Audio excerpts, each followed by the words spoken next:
주님의 은혜입니다. 여러분, 하나님은요 이스라엘 백성들을 세상왕 바로가 억압했던 그 애굽에서 건져내셔서 광야로 이끄셨습니다. 아무것도 없는 광야에서 먹여주시고 입혀주시고 재워주시는 순전한 하나님의 은혜로만 살게 해주셨습니다. 그리고 그들이 시내산에 이르르자 하나님 모세를 통해 말씀을 주셨습니다. 이 말씀에 의해서 하나님과의 언약이 더 새롭게 되었습니다. 세계가 다 내게 속하였나니 너희가 내 말을 잘 듣고 내 언약을 지키면 너희가 모든 민족 중에 내 소유, 내 백성이 되고 나는 너희 하나님이 된다라는 것입니다. 그러니 너희가 내 안에서 나와 함께 살라는 것입니다. 너희가 하나님을 떠나서는 아무것도 할 수 없다라는 것입니다. 그래서 하나님은 하나님의 백성들이 하나님과 함께 살 수 있는 법도를 말씀으로 주셨고, 그래서 하나님은 또다시 하나님과 함께 살 거룩한 성소, 하나님의 집, 성막을 건축하게 하셨습니다. 하나님이 진정으로 원하시는 것은 하나님을 떠난 죄인들을 인도해서 다시금 하나님의 집에서 함께 살면서 그들 모두 하나님의 형상을 회복한 하나님의 자녀여 하나님의 대행자로 세우시는 일이었습니다.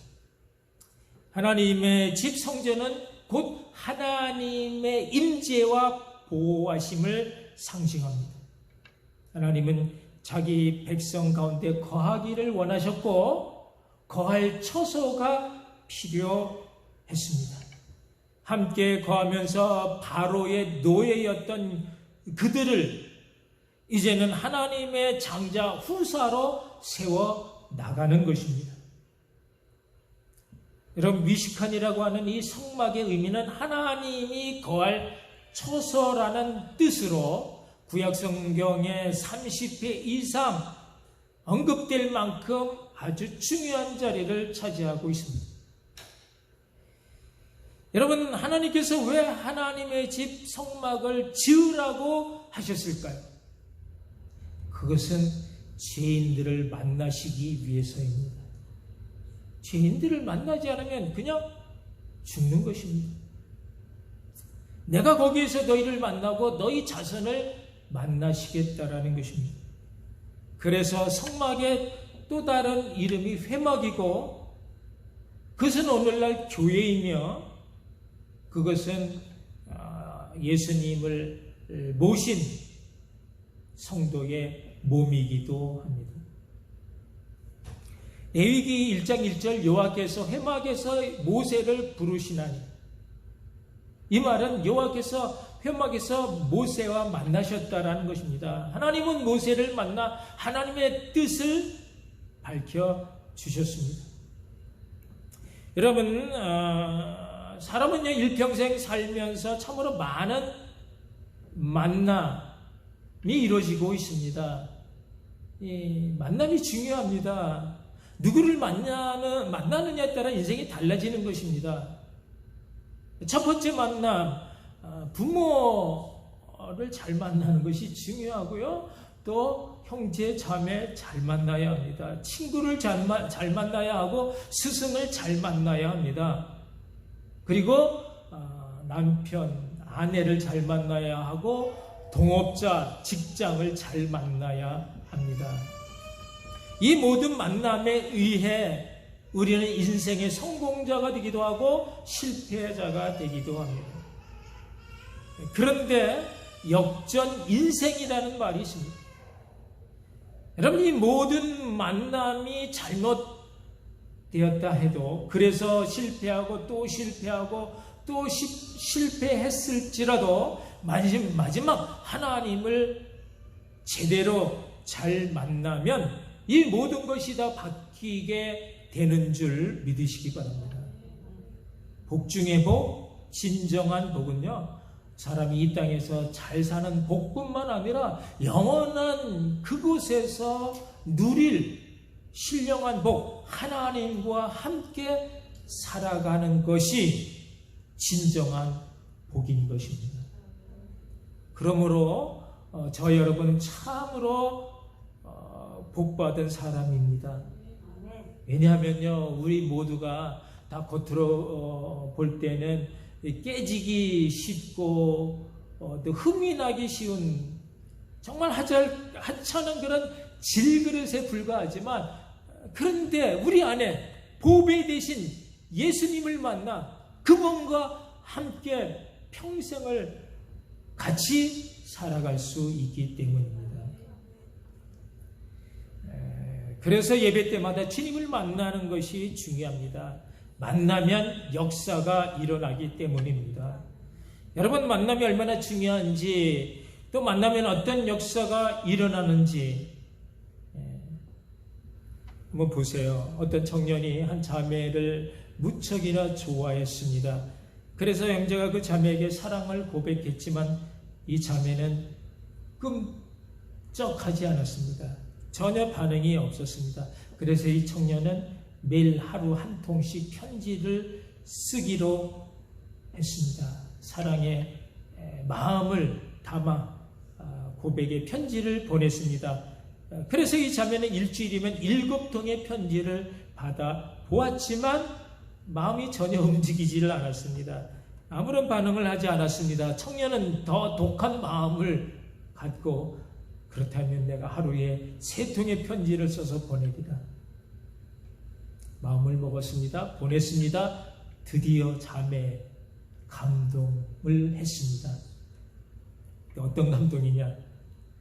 어떤 역사가 일어났습니까? 이 자매가 결혼한 사람은 앉아서 편지만 쓴 이 청년이 아닌, 이 청년의 편지를 가지고 하루 3번씩 만난 우체부였습니다. 예화겠지만 여러분, 만남이 그만큼 중요하다라는 것입니다. 여러분, 우리가 하루에 3번씩 예수님 만나면 어떻게 될까요?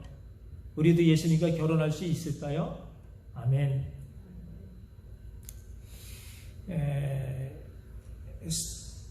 그래서 성막은요, 곧 예수 그리스도입니다.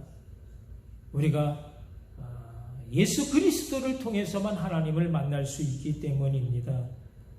그러므로 성막을 알라는 것입니다.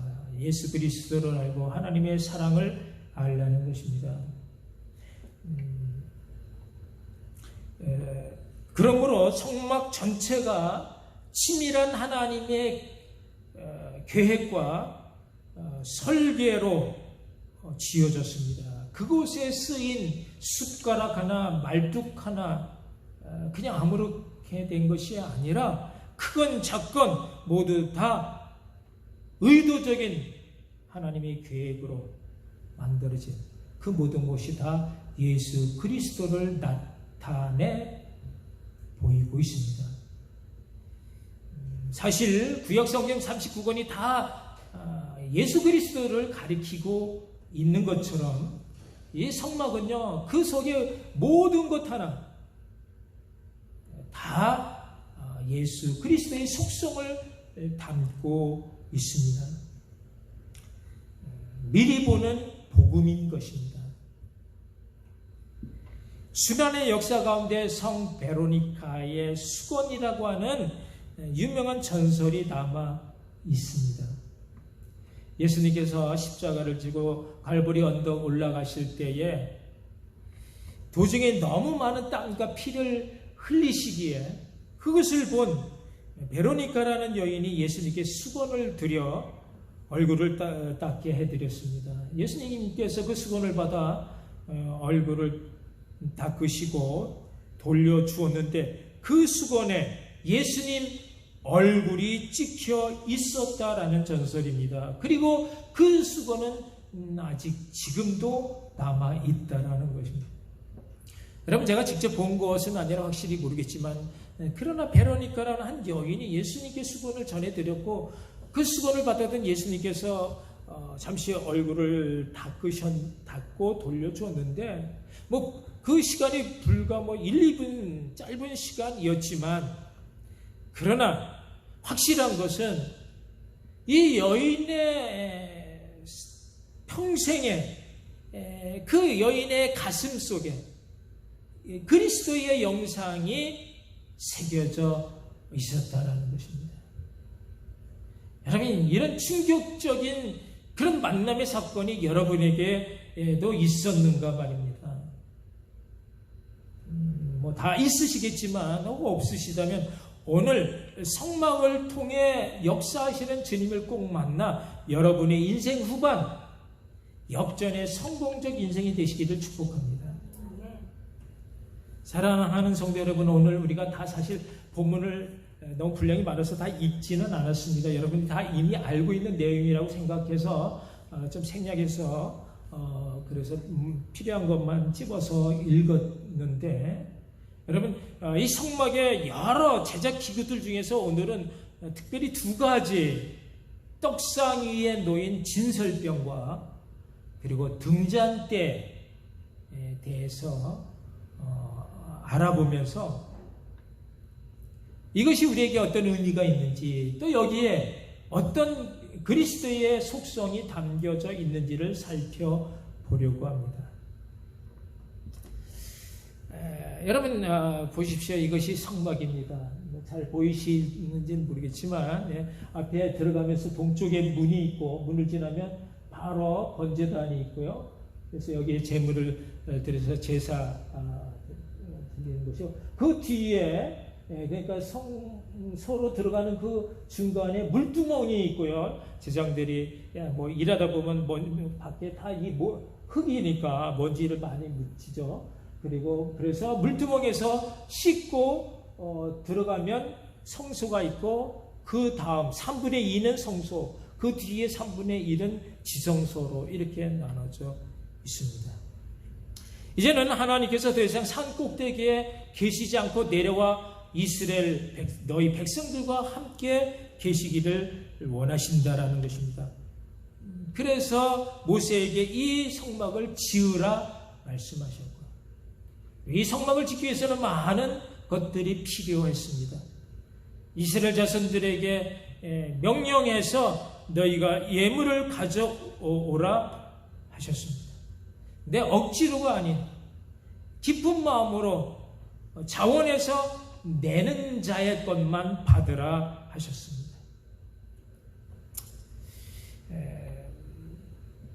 하나님은 이 성막을 짓게 하시기 위해 그들이 애굽에서 떠나올 때에 빈손으로 나가지 않게 하시고, 애굽 사람들의 마음을 감동케 하사 분이 넘치는 은금 패물과 각양의 의복을 가지고 나오게 하셨습니다.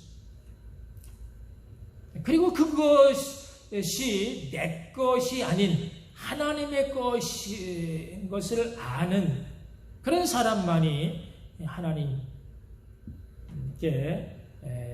기꺼이 즐거운 마음으로 내어 드릴 수 있는 믿음의 사람이 되어지고, 이 믿음의 사람을 통해서 하나님은 하나님 구속사의 귀일 쓰일 일꾼으로 삼아, 그래서 더 많은 하나님의 것들을 받아 나누어 쓰는 그런 축복의 통로가 되게 해 주셨습니다. 여러분, 그러므로 연보는요, 인색함으로나 억지로 하는 것이 아닌 즐거이 기쁜 마음으로 하는 것입니다. 하나님은 즐겨내는 자를 사랑하신다 말씀하셨습니다. 성막을 지을 때 또 하나의 중요한 사실은요, 모든 설계와 제작 방법까지 다 하나님께서 정하신 양식에 따라야 한다라는 것입니다. 그럼 신앙생활 내 멋대로 하는 것이 아니다라는 것입니다. 내가 기준을 정해서 내 마음대로 내키는 대로 하고 싶으면 죽으라 충성도 하지만 하기 싫으면 손끝 하나 하지 않는 그것이 신앙생활이 아니라 늘 언제나 하나님 말씀대로 식양대로 순종하고 복종하는 것이 신앙생활이어야 합니다. 자, 그러면 떡상에 올려져 있는 진설병을 우리 한번 더 넘겨볼까요? 네, 이것이 이제 성막 안에서 지금 일하고 있는 제사장들 뜰에서 지금 재물을 잡고 또 불을 지피고 뭐 이런 모든, 그래서 죄인들의 그 제사를 도와주는 그런 제사장들의 모습이고요. 넘기면 이제 바깥에 더 넓게 한번 불을 피워서 재물을 잡고 하는 것이 보여집니다. 그다음에 넘겨서 이것이 휘장이죠. 성소와 지성소를 맡고, 그러니까 성소에 들어가려면 이 휘장이 있고요. 또 성소에서 지성소로 들어가려고 해도 또 이 휘장이 있습니다. 또 넘기면요, 이 안에 여기가 이제 3분의 2 되는 넓이의 성소죠. 성소에 뭐가 있느냐? 들어가면 왼쪽에 등잔대 불이 밝혀져 있고, 이 불빛은 그 앞에 있는 떡상 진설병을 비추고 있고요. 그리고 저 휘장이 지성소로 들어가는 가로막고 있는 휘장인데 그 앞에 이제 향단이 있습니다. 넘기시면요, 자, 이것이 바로 떡상에 있는 진설병입니다. 이것은 아카시아 조각목 나무에 금을 입혀서 항상 언제든지 옮겨야 되니까, 이동을 해야 되니까 휴대하기 좋도록 2개의 기다란 궤를 막대기를 넣어서 만들고, 그리고 그 떡상 위에는 손바닥만한 넓이의 칸막이가 돼 있어서 떨어지는 것을 막아주고, 그리고 이 떡은 진설병은 6개씩 2줄로, 그래서 모두 12개인데 이 12개는 바로 이스라엘 12지파를 상징하고요. 그리고 그 위에 이제 대접과 그 뒤에 물병과 또 잔이, 또 숟가락이 이렇게 있습니다. 이 진설병이 이 떡이 말씀인 것은 바로 이것이 6개 66이라고 하는 하나님의 말씀 성경을 예표하기 때문이고요. 또 이 말씀이 예수님인 것은 이 떡을 어떻게 만드느냐, 성령의 기름을 섞어서 그래서 번철에 구워 만들기 때문에 예수님께서 말씀이 되시기까지 십자가의 그 고난의 불길 속에 구워질 만큼 그렇게 연단을 받으셨다. 내가 곧 생명의 떡이다 말씀을 하셨습니다. 그러면 이 떡은요, 이렇게 늘 항상 이 떡상 위에 진설 놓여져 있어야 하고요. 매 안식일마다 새 것으로 만들어 바꾸는데 있었던 진설병은요, 그곳에서 일하는 제사장들이 함께 나누어 먹었습니다. 하나님의 떡인데 12지파 이스라엘 민족을 생각하면서 그 떡을 제사장들이 먹을 수 있었습니다. 여러분, 이스라엘 백성들이 즐겨보는 지에서 탈무드에 이런 재미있는 일화가 있습니다. 이 떡을 안식일마다 새 것으로 갈아 놓고 한 주간 지난 진설병을 제사장들이 나눠 먹었는데, 그런데 신기하게도 일주일 된 이 떡이 온기가 그대로 있었다라는 것입니다. 가르모 가문에서 떡 굽는 일을 맡았고, 하나님은 그들에게 특별한 기술을 가르쳐 주어 가르모 가문에 간직한 이 떡에 비밀이 있었다라는 것입니다. 이제 이것이 알려지면서 많은 이방인들이 이 떡의 기술을 팔라고 많은 돈을 가지고 졸랐지만, 그럴 때마다 가르모는 나는 이 떡의 비밀을 하나님이 주신 것이기 때문에 오직 하나님만을 위해서 사용한다. 나는 우리 가정에서도 이 기술을 사용하지 않는다 라고 말하면서 단호하게 그 거절을 하는, 기술을 팔지 않았습니다. 그런데 어느 날 성전이 무너져서 가르모는 할 일이 없어졌습니다. 그리고 그의 생활도 점점 더 빈곤해져 갔습니다. 이것을 알고 때는 이때다 이방인들이 돈을 많이 줄 테니 그 기술을 나에게 팔라라고 무수히 많이 왔지만 여전히 가르모는 끝까지 단호하게 거절을, 그 유혹을 물리쳤습니다. 이제 성전이 무너지고 가르모도 죽자 떡을 만드는 기술이 사라졌습니다. 일주일 두어도 식지 않고 파리도 달려들지 않고 조금만 먹어도 배가 부른 이 떡의 기술이 성전과 함께 가르모와 함께 사라진 것입니다. 지금 현재 이스라엘 백성들의 최고 목표는 제3성전의 복원입니다. 제3성전이 복원되면 예수님의 재림도 서둘러진다는 것입니다.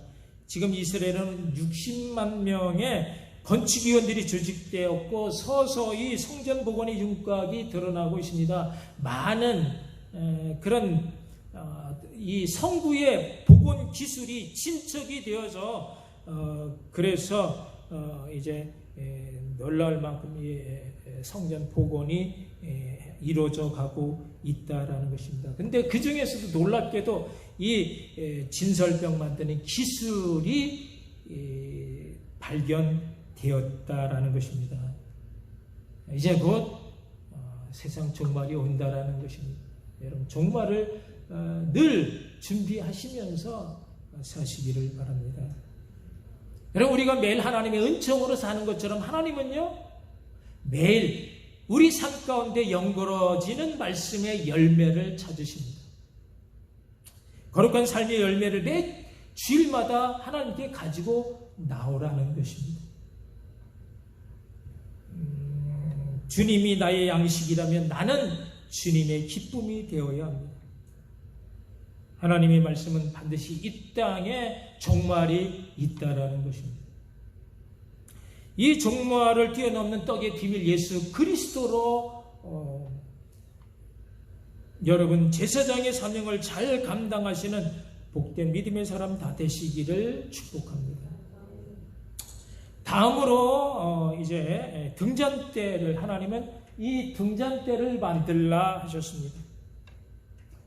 너는 순금으로 등잔대를 쳐 만들되 그 밑판과 줄기와 잔과 꽃받침과 꽃을 한 덩어리로 연결해서 양쪽에 3가지씩 가운데 한 줄기 전부 7개의 가지를 만들고 살구꽃 형상의 잔을 이렇게 만들라 하셨습니다.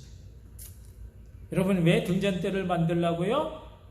불을 밝히기 위해서입니다. 여러분, 이 성소가 얼마나 어둡습니까? 이 성소는요, 무려 4겹의 막으로 덮여져 있습니다.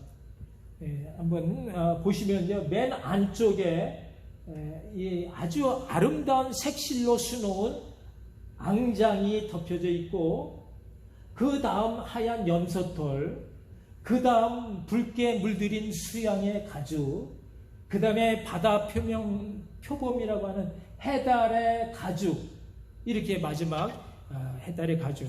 그래서 겉에서 볼 때면요, 이 성막이 아주 거무튀튀한 보잘것없는 그런 텐트처럼 보이지만 안으로 들어갈수록 점점 더 아름답다라는 것입니다. 이것이 곧 예수 그리스도인 것입니다. 여러분, 예수님은 하나님 앞에 자라나기를 연한 숨 같고 마른 땅에서 나온 뿌리 같아서 고운 모양도 없고 풍채도 없은즉 사람 보기에 참으로 흠모할 만한 아름다운 것이 없도다 했습니다. 그러나 그분은 실로 하나님이셨고 그분은 영광의 빛을 비추시는 구세주였습니다. 이 등잔대가 예수인 것은 어둠을 밝히는 세상의 빛으로 오셨기 때문입니다. 등잔대로 다시 넘겨주고 거꾸로. 이 등잔대가 또 예수인 것은요, 이 등잔대의 잔이 부활을 상징한 살구꽃을 형상화했기 때문입니다. 여러분, 이것을 만들기 위해서는요, 금 한 달란트라고 하는 것이 얼마냐면 오늘날 가치로 따지면 약 45억에 해당하는 엄청난 귀한 금을 이렇게 쳐가지고 부분적으로 맞춰서 만든 것이 아니라 또 틀을 만들어서 금형으로 부어서 만든 것이 아니라 이것을요, 사람이 처음부터 한 덩어리를 쳐서 서로 연결해서 여러 모양으로 이렇게 만들었다라는 것입니다. 그래서 이걸 만들 수 있는 기술자 찾기가 너무나 어렵다는 것입니다. 이 등잔대 가운데 원줄기가 바로 예수 그리스도라고 한다면요, 나머지 셋, 여섯은요, 이것이 사람의 숫자 6, 사람인 거고요. 그래서 어떤 가지 사람이든 가운데 예수 그리스도를 만나면 완전 숫자 7, 완전한 사람이 된다라는 것입니다. 이 가지가 원줄기에 붙어 있듯이 예수 그리스도의 몸인 교회는 세상의 등대와 같은 존재입니다. 여러분, 세상이 또 얼마나 어둡습니까? 등대가 빛을 비추어 주듯이 교회도 세상의 빛을 비추어야 합니다. 그런데 세상에서 빛의 사명을 감당해야 할 교회가 어둠의 그 부끄러운 열매로 말미암아 교회가 사회로부터 신뢰를 받지 못하고 오히려 손가락질 당하고 조롱을 당하는 그런 세상이 되고 말았습니다. 왜 그렇습니까? 신령한 제사장, 목회자들이 정직하고 성실하게 등불을 간검하지 않기 때문입니다. 여러분, 제사장의 중요한 의무가 바로 이 등잔의 불을 매일 간검해서 점검해서 이 불이 꺼지지 않도록 불을 밝히는 것입니다. 어둠을 몰아내는 것입니다. 그런데 오늘날 교회가 그 사명을, 또 목회자들이 그 사명을 잘 감당하지 못한 책임이 있는 것입니다. 여러분, 주님은요, 주님의 갈망은 교회에 있습니다. 자나깨나 승천하신 이후에도 7 금촛대 사이를 거느시면서 성령이 교회에 하시는 말씀을 교회 사자들로 하여금 듣게 하십니다. 교회가 이 빛의 사명을 잘 감당하기를 원하십니다. 여러분, 오늘 주님은 내가 너희와 함께 하시겠다는 것입니다.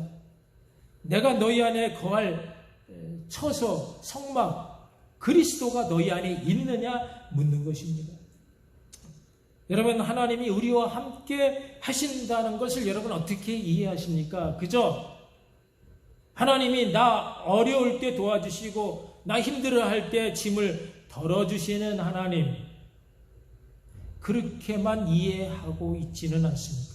그러나 하나님은 우리를 때리고 또 치고 힘들게 하셔서라도 세상에 때를 벗긴 거룩한 하나님의 자녀로 바꾸어 놓으시겠다라는, 그것을 위해서 하나님 우리와 함께 하시겠다라는 것입니다. 그러므로 성도는 교회에 나오는 건 그것이 다가 아닌, 어떻게 해서라도 그리스도 안에서 하나님을 만나는 것입니다. 만나야 합니다. 하나님이 나를 다스리고 나를 지배하실 수 있도록 나를 내어 드리는 것이 중요합니다. 이를 위해 내 안에 주님의 말씀인 진설병이 늘 있어야 하고요. 매주 새로운 말씀으로 매주일마다 새 양식을 가지고 가야 합니다. 그리고 이 말씀을 조명해 주시는 성령님의 등잔 때가 언제든지 어둠 속에 내 영혼을 비추게 해야, 그 빛비침을 받은 내 영혼이 세상을 향해 또한 어둠을 내쫓는 정직과 순결의 빛의 사명자가 되어야 합니다. 예수 생명의 열매가 여러분 모두의 삶 가운데 충만하시기를 주님의 이름으로 축원합니다. 기도하시겠습니다. 오늘 우리에게 주신 하나님의 말씀, 성막이 내 안에 온전히 이루어져 있는가? 나에게는 예수 그리스도가 담고 있는 이 놀라운 의미가 얼만큼 내 속에서 이루어져 가고 있는지, 주님 예수 그리스도로 말미암아 새 삶을 살 수 있는, 하나님과 함께 살 수 있는 그런 축복의 통로가 되게 해달라고 우리 함께 기도하시겠습니다. 사랑의 하나님, 은혜를 감사합니다. 오늘도 오셔서 저희들의 심령을 만져주고 감싸주시고, 또 이제 빈 가슴 채워주심으로 이 어둠 속에, 이 죄악된 세상 가운데 저희들 썩어 흘러 떠내려가는 인생 되지 않게 하시고, 저희들이 하나님과 함께하여 세상의 어둠의 빛을 밝힐 수 있는